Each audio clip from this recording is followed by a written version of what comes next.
فإذا الذي بينك وبينه عداوة كأنه ولي حميم صدق الله العظيم. الصلاة والسلام عليك سيدي يا رسول الله وعلى آلك وأصحابك سيدي يا حبيب الله. الصلاة والسلام عليك سيدي يا رحمة للعالمين وعلى آلك وأصحابك سيدي يا شفيع المذنبين. اللہ رب العالمین جل جلالہ کا قرآن پاک کی سورہ حامیم السجدہ میں ارشاد ہے وَلَا تَسْتَوِي الْحَسَنَةُ وَلَا السَّيِّئَةُ، نیکی اور بدی دونوں برابر نہیں ہو سکتی۔ ظاہر سی بات ہے کہ اچھائی اور برائی کے مابین زمین و آسمان کا فرق ہے۔ نیکی جنت میں لے جانے والی ہے اور برائی جہنم کی طرف لے جانے والی ہے۔ تو جس طرح نیک اور بد، اچھا اور برا برابر نہیں ہو سکتے، اسی طرح نیکی اور بدی یہ دونوں عمل برابر نہیں ہو سکتے۔ ادفع باللتی ہی احسن، جو تمہارے ساتھ برائی کرے، بد سلوکی کرے، اس کے ساتھ اچھائی اور حسن سلوک سے پیش آؤ۔ فَإِذَا الَّذِي بَيْنَكَ وَبَيْنَهُ عَدَاوَةٌ كَأَنَّهُ وَلِيٌّ حَمِيمٌ، جس کے اور تمہارے درمیان عداوت و دشمنی ہے، وہ ایسا ہوگا جیسے تمہارا گہرا دوست ہو۔ صحیح بخاری میں اسی آیت کی تفسیر میں حضرت ابن عباس رضی اللہ تعالی عنہ سے مروی ہے کہ برائی کے بدلے میں اچھائی کرنا، برائی کو اچھائی کے ذریعے سے دور کرنا، اس کا مفہوم یہ ہے کہ غصہ آنے کے وقت صبر کرنا اور زیادتی کیے جانے کے وقت معاف کر دینا۔ تو فرمایا جب لوگ یہ کریں گے، یعنی غصے کے وقت صبر کریں گے اور زیادتی اور برائی کیے جانے کے وقت معاف کریں گے، تو اللہ رب العالمین لوگوں کی حفاظت فرمائے گا اور ان کا دشمن ایسا ہوگا جیسے انتہائی قریبی گہرا قلبی دوست ہو۔ تو یہ آیہ مبارکہ اخلاقیات کے اعتبار سے نہایت ہی اہمیت کی حامل ہے اور اس میں ایک نہایت ہی جامع تعلیم دی گئی ہے جو بہت سارے مسائل کا حل ہے اور بہت ساری پریشانیوں سے نجات کا ذریعہ ہے۔ کہ اس آیے میں اللہ رب العالمین نے ہمیں یہ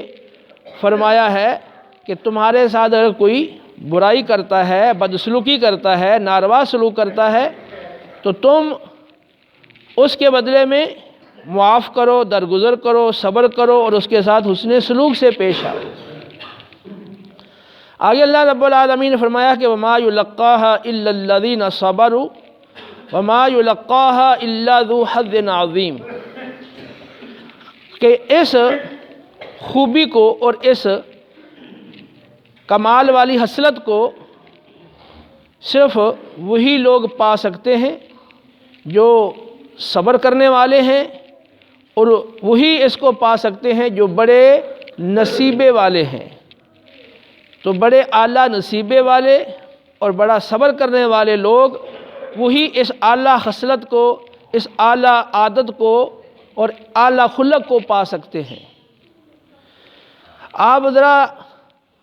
قرآن و سنت کا مطالعہ کریں تو انبیاء علیہم الصلاۃ کی سیرت مبارکہ میں آپ کو یہ چیز انتہائی نمایاں نظر آئے گی۔ قرآن پاک میں لوط علیہ السلام، نوح علیہ السلام اور ابراہیم علیہ السلام، شعیب علیہ السلام، ہود علیہ السلام، صالح علیہ السلام، موسیٰ علیہ السلام، ان انبیاء علیہم السلام کا ذکر اور ان کے تبلیغ دین کے وقت ان کی قوموں کا ان کے ساتھ انتہائی ناروا سلوک کرنا، انہیں اذیتیں پہنچانا، طرح طرح سے انہیں تکلیفیں پہنچانا، اور ان تمام برائیوں کے مقابلے میں ان مقدس ہستیوں کا صبر کرنا، معاف کرنا، درگزر کرنا اور حسن سلوک کرنا، یہ قرآن و سنت میں مذکور ہے، موجود ہے۔ اور آپ جانتے ہیں کہ پوری انسانیت میں سب سے زیادہ بلند درجے والے انبیاء علیہم السلام کی ذوات مقدسہ ہی ہیں، اور پھر جو ان کے عمل کے اعتبار سے زیادہ قریب ہیں وہ دوسرے لوگوں سے زیادہ افضل ہیں۔ تو انبیاء علیہم السلام اور ان کے طریقے پر چلنے والے ان کے اصحاب اور ان کے بعد میں آنے والے اولیاء اعظام، ان کی سیرت میں یہ بات آپ کو بڑی نمایاں نظر آئے گی کہ ان کے ساتھ لوگوں نے طرح طرح کی زیادتی کی، ان پہ ظلم و ستم کیے، انہیں طرح طرح سے اذیتیں پہنچائیں، لیکن انہوں نے ہر موقع پر صبر کیا اور ہر موقع پر برائی کا بدلہ اچھائی کے ساتھ دیا، عفو درگزر سے کام لیا۔ تو یہ انتہائی اعلیٰ خصلت ہے، اور اس کے بارے میں اللہ نے فرمایا کہ اس کو وہی پا سکتے ہیں جو صبر والے ہیں، اور وہی پا سکتے ہیں جو بڑے نصیبے والے ہیں۔ آگے اللہ رب العالمین نے فرمایا کہ اِمَّا يَنزَغَنَّكَ مِنَ الشَّيْطَانِ نَزْغٌ فَاسْتَعِذْ بِاللَّهِ إِنَّهُ هُوَ السَّمِيعُ الْعَلِيمُ۔ یہ بچوں کو خاموش کرا دیں، جو آس پاس بچے باتیں کرتے ہیں نا، جو آس پاس بندے بیٹھے ہیں تو ان کو ذرا خاموش کرا دیا کریں۔ فرمایا کہ اگر شیطان تمہارے دل میں کوئی وسوسہ پیدا کرے اور تمہیں اکسائے تو تم اللہ رب العالمین کے اس کے شر سے بچنے کے لیے پناہ طلب کر لیا کرو، بے شک اللہ رب العالمین سننے والا ہے، جاننے والا ہے۔ تو جب آدمی کو کوئی ناخوشگوار معاملہ پیش آتا ہے یا کوئی زیادتی کرتا ہے تو شیطان آدمیوں کو اکساتا ہے، ابھارتا ہے اور غصہ دلاتا ہے۔ جو حدیث پاک میں آتا ہے کہ نبی کریم علیہ السلام نے فرمایا کہ غصہ شیطان کی طرف سے ہے، اور شیطان آگ سے پیدا کیا گیا ہے، اور آگ پانی سے بجھائی جاتی ہے، لہذا جب تمہیں غصہ آئے تو وضو کر لیا کرو۔ تو یہ ابو داؤد کی روایت ہے، اور اس میں معلوم ہوا کہ جو شیطان ہے وہ انسان کو غصہ دلاتا ہے۔ صحیح مسلم کی روایت میں ہے، نبی کریم صلی اللہ علیہ وسلم نے ارشاد فرمایا کہ شیطان اس بات سے تو اب مایوس ہو گیا ہے کہ جزیرہ عرب میں کوئی اس کی عبادت کرے، اس کو پوجے، لیکن مسلمانوں کو ایک دوسرے کے خلاف بھڑکانے سے وہ کبھی مایوس نہیں ہوا۔ تو آپ جانتے ہیں کہ جب آدمی کے ساتھ زیادتی کی جاتی ہے یا آدمی کو نہ کوئی ناخوشگوار معاملہ، اپنے مزاج کے خلاف کوئی بات پیش آتی ہے تو آدمی کو فوراً غصہ آتا ہے۔ آپ گھر میں گئے اور آپ کو بھوک لگی تھی اور آپ کا خیال یہ تھا کہ گھر میں کھانا تیار ہوگا، اب آپ گھر پہنچے تو گھر والوں نے کسی وجہ سے وہ کھانا تیار نہیں کیا، اس میں تاخیر ہو گئی، تو آپ کو غصہ آ گیا۔ اب آپ یقین مانیں کہ آپ ایسے موقع پر، جو لوگ غصے میں آئے ہیں، ایسے کئی واقعات آپ نے سنے ہوں گے کہ اس غصے کی وجہ سے لڑائی بڑھ گئی اور طلاق تک نوبت چلی گئی اور میاں بیوی میں جدائی وہ پڑ گئی۔ تو یہ تو کہ معمولی سی بات ہے، جیسے اتنا بڑا مسئلہ، اس سے بڑے بڑے مسائل پیدا ہو جاتے ہیں کہ غلط فہمیاں ہو جاتی ہیں، بدگمانیاں ہو جاتی ہیں۔ بعض لوگوں کی طبیعت جو ہے نا وہ غصیلی ہوتی ہے، غصے والی ہوتی ہے، بات پہ غصہ کرتے ہیں۔ جب تھوڑا سا غصہ آ گیا پھر ہر ایک کے ساتھ غصہ کریں گے، ہر ایک کے ساتھ جھگڑا کریں گے، بچوں کے ساتھ بھی جھگڑا کریں گے، کوئی اور آدمی باہر سے آ گیا اس کے ساتھ بھی غصے میں جب ہیں تو اس کے ساتھ بھی ایسے ہی پیش آئیں گے۔ تو ایسا شخص جو غصیلی طبیعت والا ہے اور بار بار بات پہ غصہ کرتا ہے، جو بات اس کے مزاج کے خلاف ہوئی فوراً اس پہ غصے میں آ گیا اور اپنے غصے پہ کنٹرول نہیں کرتا، اپنے غصے پہ قابو نہیں پاتا، تو ایسا شخص یقین مانے وہ اس دنیا کے اندر بڑی اذیت والی زندگی بسر کرتا ہے، کیونکہ وہ پورا دن بعض اوقات پوری رات اس کی وہ غم میں، غصے میں اور اذیت میں گزرتی ہے۔ اور آپ جانتے ہیں کہ شریعت مطہرہ کی جتنی تعلیمات ہیں، یقین مانے اس کے اندر اللہ رب العالمین نے ہمارے لیے بے شمار فوائد رکھے ہیں اور بہت ساری حکمتیں ہیں۔ اور آج جو سائنسی ترقی اور میڈیکل جو ہے وہ سائنس ترقی کر رہی ہے، تو وہ مزید احکام شریعہ اور قرآن و سنت کے احکام کی حکمتیں کھلتی جا رہی ہیں۔ تو آج کے دور میں میڈیکل سائنس کا کہنا ہے کہ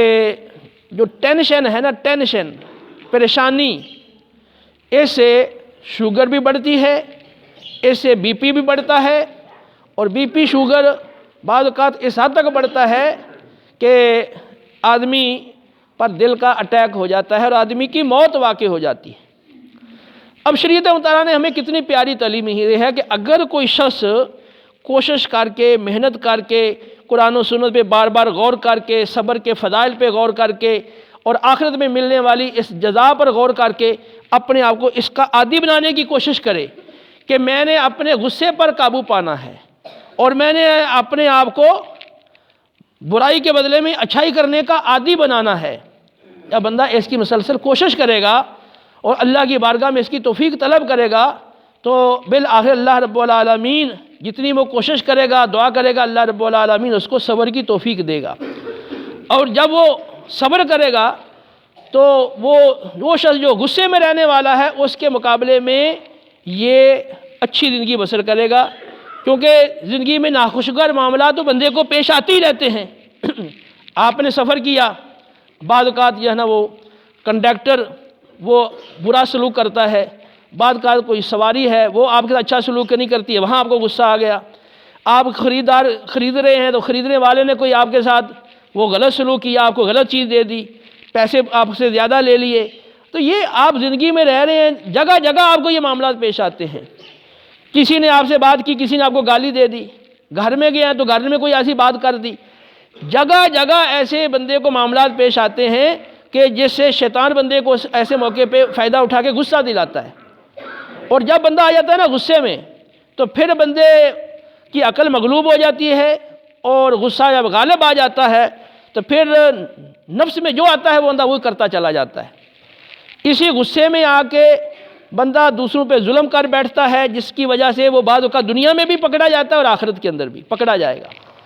قتل تک جو ہے نا وہ بندہ غصے کی حالت میں کرتا ہے۔ میاں بیوی میں جدائی وہ غصے کی حالت میں ہوتی ہے، اور مسلم کی روایت میں آتا ہے کہ شیطان سمندر پہ اپنا تخت لگا کے بیٹھتا ہے، کہ آتشی مخلوق ہے تو پانی میں ڈوبتی نہیں، تخت لگا کے بیٹھتا ہے، اور اس کے پاس اس کے لشکر کے افراد، اس کے چیلے چانٹے، اس کے شاگرد وہ آتے ہیں اور آ کر اپنے کارنامے سناتے ہیں کہ میں نے فلاں آدمی سے یہ گناہ کروایا، یہ گناہ کروایا، تو وہ کہتا نہیں تو نے کوئی خاص کام نہیں کیا، تو نے کوئی کام نہیں کیا۔ تو ایک شخص آتا ہے، کہتا ہے میں ایک آدمی کے پیچھے لگ گیا اور میں نے اس وقت تک اس کو چھوڑا نہیں جب تک اس کی اور اس کی بیوی کے درمیان جدائی نہیں ڈال دی۔ وہ بڑا خوش ہو جاتا ہے اور اٹھ کے اس کو گلے ملتا ہے، کہتا ہے کہ تو ہے آدمی، تو نے کام کیا ہے، وہ اس کی بڑی تحسین کرتا ہے۔ تو میاں بیوی کے درمیان جدائی ڈال دینا یہ شیطان کو بہت پسند ہے، کیونکہ آپ جانتے ہیں کہ اس کی وجہ سے آگے پھر کتنے خرابیاں پڑتی ہیں، کہ جو بچے ہیں بیچارے، اگر وہ بیوی بچوں والا ہے تو وہ بچے بیچارے کدھر جائیں گے، ماں کی طرف جائیں گے، باپ کی طرف جائیں۔ جب میاں بیوی کی طرف جدائی ہوتی ہے تو دو خاندان ٹوٹ جاتے ہیں، پھر ان دو خاندانوں کے آگے دیگر خاندانوں سے تعلقات ہیں، پھر ان پر بھی اس کے اثرات پڑتے ہیں۔ یوں یقین مانے بعض اوقات ایک طلاق ہوتی ہے تو آپس میں کوئی ان کے رشتوں کا ایسا کا معاملہ ہوتا ہے کہ ایک طلاق کے بعد پھر دوسرا زید میں آ کے وہ بھی طلاق دے گا، پھر تیسرا بھی دیتا ہے۔ بعض اوقات ایک طلاق کی وجہ سے کئی طلاقیں واقع ہو جاتی ہیں۔ میں نے خود ایسے مشاہدے کیے ہیں کہ ایک بندے نے طلاق دی غصے میں آ کے، تو اب دوسرے نے اس کی بہن کو طلاق دے دی، پھر کوئی آپس میں ان کے ایسے رشتے تھے کہ مسلسل جو ہے نا وہ اس ایک طلاق کی وجہ سے کئی طلاقیں ہوئیں اور بہت سارا جو ہے نا وہ ہنستے بنستے جو خاندان تھے، ہنستے بولتے، تو اچانک وہ اجڑ جاتے ہیں۔ تو یقین مانے یہ غصے کے اندر آپ اپنا زندگی کے تجربات پہ غور کریں جو آپ تک زندگی گزار چکے، کتنے ایسے مواقع آئے ہوں گے کہ آپ نے غصے میں آ کر کوئی کام کیا، بعد میں آپ کو ندامت اٹھانی پڑی، پریشانی اٹھانی پڑی، اور اس کا خمیازہ بھگتنا پڑا، بڑی بھاری قیمت آپ کو ادا کرنی پڑی۔ تو صبر یا جو ہمیں شریعت نے بتایا ہے کہ برائی کے بدلے میں اچھائی کرو، یہ صبر کے بغیر ممکن نہیں۔ اللہ نے قرآن میں فرمایا وَإِنْ عَاقَبْتُمْ فَعَاقِبُوا بِمِثْلِ مَا عَاقَبْتُمْ، اگر تمہارے ساتھ کوئی برائی کرے، تمہیں تکلیف پہنچائے، تو اگر تم بدلہ لینا چاہتے ہو تو پھر یہ ہے کہ جتنی اس نے تمہیں تکلیف پہنچائی ہے اتنی پہنچا سکتے ہو۔ اب اس میں کہ جب آپ بدلہ لیں گے تو اس بات کا خیال رکھنا ضروری ہے کہ آپ اتنی تکلیف پہنچا سکتے ہیں جتنی آپ کو پہنچائے گی، پھر آپ کے پاس کوئی پیمانہ تو نہیں ہے کہ آپ اس سے ناپ سکیں۔ تو اب یہ کہ اگر سچا خوف خدا ہے پھر تو وہ یہ کہ اولاً تو بدلہ ہی نہیں لے گا، اور اگر لے گا تو پھر اس بات کی پوری وہ احتیاط کرے گا کہ میں اس پہ زیادتی کر کے ظالم نہ بن جاؤں۔ اس نے ایک تھپڑ مارا، آپ نے 2 تھپڑ ماریے، تو پہلے وہ ظالم تھا، آپ مظلوم تھے، جب آپ نے یہ ہے وہ انتقام کے اندر زیادتی کی تو اب وہ مظلوم بن گیا، آپ ظالم بن گئے، اب آپ اس کے اللہ کی بارگاہ میں جواب دہ ہوں گے۔ تو اس لیے وہ بدلہ لینا کہ اس میں زیادتی نہ ہو یہ بہت کم پایا جاتا ہے۔ عمومی طور پر جب بندہ بدلہ لیتا ہے تو یہ نہیں سوچتا کہ اس نے مجھے اتنی تکلیف پہنچائی ہے، مجھے بھی اس کے بدلے میں اتنی پہنچانی ہے، پھر وہ جتنی اس کی اندر طاقت ہے وہ حد سے تجاوز کرنے کی کوشش کرتا ہے۔ تو اللہ نے فرمایا وَإِنْ عَاقَبْتُمْ فَعَاقِبُوا بِمِثْلِ مَا عُوقِبْتُمْ بِهِ وَلَئِنْ صَبَرْتُمْ لَهُوَ خَيْرٌ لِّلصَّابِرِينَ، ہاں تم بدلہ تو لے سکتے ہو اتنا ہی جتنا تمہارے ساتھ زیادتی کی گئی، لیکن اگر صبر کرو تو یہ صبر کرنے والوں کے لیے بہت اچھا ہے۔ اللہ رب العالمین نے صبر کو اچھا قرار دیا کہ یہ تمہارے لیے خیر ہے، بہتری ہے، اس میں تمہارے لیے بھلائی ہے۔ آگے ارشاد فرمایا کہ وَاصْبِرْ وَمَا صَبْرُكَ إِلَّا بِاللَّهِ وَلَا تَحْزَنْ عَلَيْهِمْ وَلَا تَكُ فِي ضَيْقٍ مِّمَّا يَمْكُرُونَ، اے حبیب صبر کریں، اور صبر صرف اللہ کی توفیق ہی سے ممکن ہے، اور آپ غم نہ کریں، اور جو لوگ آپ کے خلاف مکر و فریب کرتے ہیں، سازشیں کرتے ہیں، منصوبہ بندیاں کرتے ہیں، آپ ان سے تنگ دل نہ ہوں۔ ان اللہ مع الذین اتقوا والذین هم محسنون، بے شک اللہ تقوی اختیار کرنے والوں کے ساتھ ہے اور احسان اور بھلائی کرنے والوں کے ساتھ ہے۔ اب ایک شخص یہ نا آپ کے ساتھ زیادتی کرتا ہے، آپ اس کے مقابلے میں صبر سے کام لیتے ہیں اور آپ اس کے ساتھ حسن سلوک سے پیش آتے ہیں، تو کتنا بڑا آپ کو انعام ملا کہ اللہ جو ہے نا وہ تقوی اختیار کرنے والے کے ساتھ ہے، احسان اور بھلائی کرنے والے کے ساتھ ہے۔ واللہ یحب الصابرین، اللہ صبر کرنے والوں کو پسند کرتا ہے، صبر کرنے والوں سے محبت کرتا ہے۔ ان اللہ مع الصابرین، بے شک اللہ صبر کرنے والوں کے ساتھ ہے، اور جو صبر کرنے والے ہیں ان کے بارے میں فرمایا کہ والصابرین فی البأساء والضراء وحین البأس اولئک الذین صدقوا واولئک هم المتقون، فرمایا کہ تنگ دستی میں صبر کرنے والے، بیماریوں اور تکلیفوں میں صبر کرنے والے، اور دشمن کے خلاف جہاد کے وقت انتہائی تکلیف میں صبر کرنے والے، فرمایا یہی سچے ہیں اور یہی متقی اور پرہیزگار ہیں۔ تو یہ اللہ رب العالمین نے ہمیں جو صبر کی تلقین فرمائی ہے غصے کے موقع پہ، اور غصے کو پی جانا، اس پہ کنٹرول کرنے کا ہمیں حکم دیا ہے، اس میں اگر آپ یہ دیکھیں کہ اللہ صبر کرنے والوں کے ساتھ ہے، اللہ صبر کرنے والوں سے محبت کرتا ہے، اور صبر کرنے والوں کو آخرت میں بہت بڑا انعام دیا جائے گا، اور صبر کرنے والا شخص دنیا میں وہ اچھی زندگی بسر کرتا ہے، وہ جب غصہ نہیں کرتا، جب اپنے اوپر کنٹرول رکھتا ہے، تو ایک تو غصے کی حالت میں بندہ جو غلطیاں کر بیٹھتا ہے بعد میں اس کا خمیازہ بھگتنا پڑتا ہے، وہ اس برے انجام سے بچ جاتا ہے۔ کیونکہ کتنے لوگ جو ہیں وہ آج بھی جیلوں میں بند ہیں، ان پرچے ہو گئے، طرح طرح کے مسائل میں پڑتے ہیں، تو وہ غصے میں آئے، انہوں نے کوئی ایسا عمل کیا اور آگے پھر مسائل بڑھتے چلے گئے، بعد میں پچھتاتے ہیں یار یہ غلطی نہ کرتے تو یہ اتنے بڑے تکلیف اور مصیبت کو نہ پہنچتے، اس برے انجام سے بچتے ہیں۔ اور دوسرا یہ کہ ذہنی جو ٹینشن ہے اور ذہنی جو ہر وقت تکلیف اور اذیت ہے وہ اس سے بچتے ہیں، اور جب اس سے بچیں گے تو یہ بی پی نہیں بڑھے گا، شوگر نہیں بڑھے گی، جو اس کی وجہ سے بیماریاں بڑھتی ہیں وہ ان بیماریوں سے محفوظ رہیں گے۔ یوں صبر کرنا، برائی کے بدلے میں اچھائی کا ذہن بنا لینا، تو یہ انسان کے لیے دنیاوی اعتبار سے، جسمانی اعتبار سے بھی بہت فائدہ مند ہے، اور معاشرتی اعتبار سے اور خاندانی اعتبار سے اور لوگوں کے ساتھ تعلقات کے اعتبار سے بھی بہت بہتر ہے، اور اخروی اعتبار سے اور اللہ کی رضا، اللہ کے حبیب علیہ السلام کی رضا کے اعتبار سے یہ انتہائی بندے کے لیے بہت بہتر اور اچھا ہے۔ تو اگر ہم ان باتوں پہ اب غور کریں اور اپنے آپ کو صبر کا عادی بنائیں تو انشاءاللہ ہم بہت ساری تکالیف سے بچیں گے، بہت ساری پریشانیوں سے نجات پائیں گے اور فلاح پائیں گے۔ تو آئندہ یہ نا جو مجھے سن رہے ہیں ان میں سے ہر ایک کوشش کرے، میں بھی کوشش کروں کہ ہم بات بات پہ غصہ کرنے کی عادت کو دور کریں۔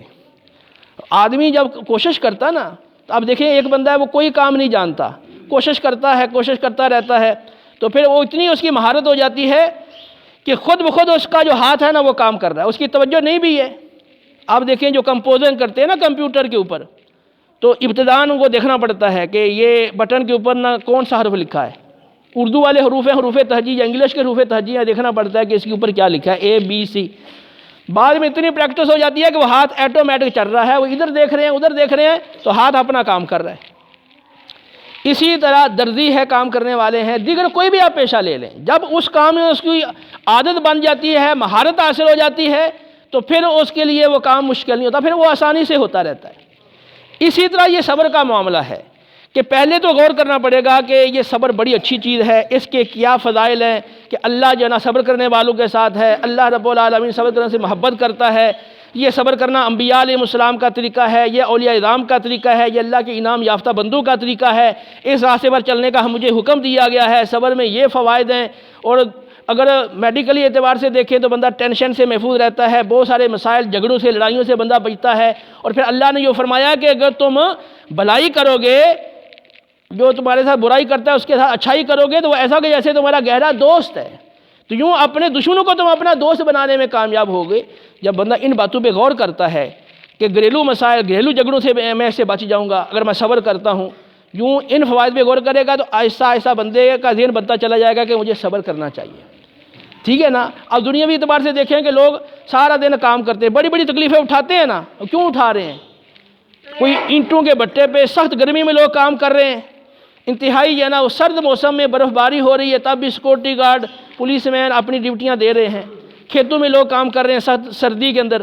یہ کیوں کر رہے ہیں؟ کیونکہ آگے جو اس کا صلہ ملنے والا ہے نا، اس تکلیف اٹھانے کے بعد جو اس کے بدلے میں ان کو انعام ملنے والا ہے نا، وہ لالچ جو ہے وہ امید اس کے لیے وہ تکلیف آسان کر دیتی ہے، تو وہ آسانی سے وہ کام کر لیتا ہے۔ اگر آپ کو یہ کوئی بھی فائدہ نہ ہو تو پھر یہ تکلیفیں آپ نہیں اٹھائیں گے۔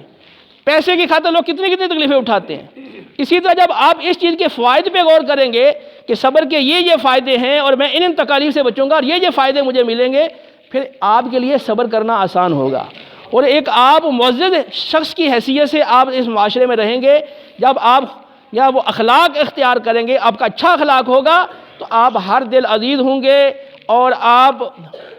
یہ ہر جگہ آپ کی عزت کی جائے گی، آپ کو اچھا سمجھا جائے گا، یوں ایک آپ بہترین زندگی بسر کرنے میں کامیابی پاؤ گے۔ تو آج سے ہر شخص جو ہے نا وہ اپنا ذہن بنائے، اپنے بچوں کو بھی یہ سوچ دیں، اپنے ساتھیوں کو بھی یہ سوچ دیں، گھر والوں کو بھی سوچ دیں کہ ہر شخص جو ہے وہ صبر کرنا سیکھے، اور اللہ کا حکم ہے اور اللہ کے پیارے حبیب کا بھی حکم ہے۔ مسند احمد کی روایت ہے، جو تمہارے ساتھ ظلم کرے اس کو معاف کرو، اور جو تمہارے ساتھ تعلق توڑے اس سے جوڑو، اور جو تمہیں محروم کرے اسے عطا کرو۔ تو یہ ایسا پیارا بہترین نسخہ ہے قرآن پاک کا اور حدیث پاک کا، اللہ اور اس کے رسول صلی اللہ علیہ وسلم کا، کہ جو ہمارے ساتھ برائی کرے ہم اس کے ساتھ اچھائی کریں، تو انشاءاللہ وہ شخص بالآخر ہمارا قریبی دوست بن جائے گا، اور ہم اللہ رسول کو راضی کر کے دنیا دونوں جہانوں میں کامیابی و فلاح پائیں گے۔ اللہ ہمیں عمل کی توفیق دے۔